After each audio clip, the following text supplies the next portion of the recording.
6:51 this morning, less than 100 days out from the World Cup. I mean, a lot less. We're talking about June here. Now's the time a lot of people are going to start considering renting out a room in their home for our visiting soccer fans. I may not do that, but I've got an empty desk in the newsroom that I think would make a No, great... you have to work still. Well, that's not part of the conversation. How do you do it safely, though, if you're going to rent out to someone you don't know? KSHB 41 News reporter Claire Bradshaw covers Jackson County for us, and you talked to some locals about this. Obviously, the dollar signs can kind of ring pretty quickly in someone's mind, Claire, but then you get to thinking about, am I comfortable with someone being in my house? How do I do this safely? Yeah, there's a lot to think about if you're thinking of hosting, even if it's just for the World Cup. So when I covered Blue Spring's new short-term rental regulations earlier this week, I met a host who pointed out how she's protecting her home. So I found an expert host to speak on what you need to do to start this process and what you can also do to be safe.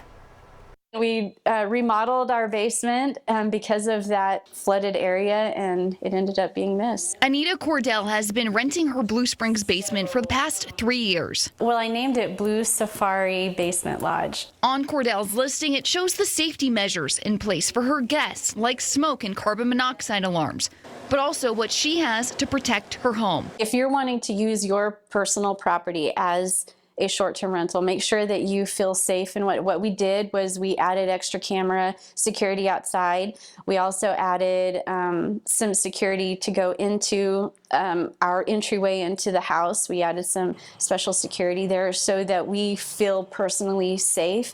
Tyler Shirk is the owner of Airbnb short-term rentals, managing over 100 in the Kansas City area. He says platforms like Airbnb, VRBO have safety measures in place, but it isn't the same across the board. So things like security cameras and noise monitors can help. Screen that guest. Don't be afraid to ask them, hey, what are you coming for? You don't have to host anybody. Shirk says if you want to rent and host for the World Cup, check your local rules and regulations first. Then decide if you want to list it yourself or pay to have a property manager help you. Above all, be prepared to host. Welcome these people. We want to show them Kansas City hospitality. And help. You're going to have language barriers. You're going to have cultural differences. Our international guests. One thing I thought that Shirk said that was interesting, right now through May is actually going to be that peak time for World Cup booking. So if you've had a listing up, nobody's really been biting on it. He says, be patient, keep it where it is for the next couple of months before you decide to lower that price or unlist it. Something else, if you're thinking of doing this is a large community here in Kansas City.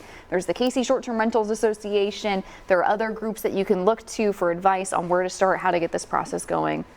So many ways. And the demand's only going to go up, to his point. Exactly. That is her basement that she lives upstairs. Her personal basement, it flooded, and they said, we can make this an Airbnb. Has she had good experience, like having people stay down there? She's loved it. She has absolutely loved it. So I cover Jackson County for KSHB 41. If you have a story you want me to look into, scan this QR code on your screen right now or send me an email directly, claire.bradshaw@kshb.com.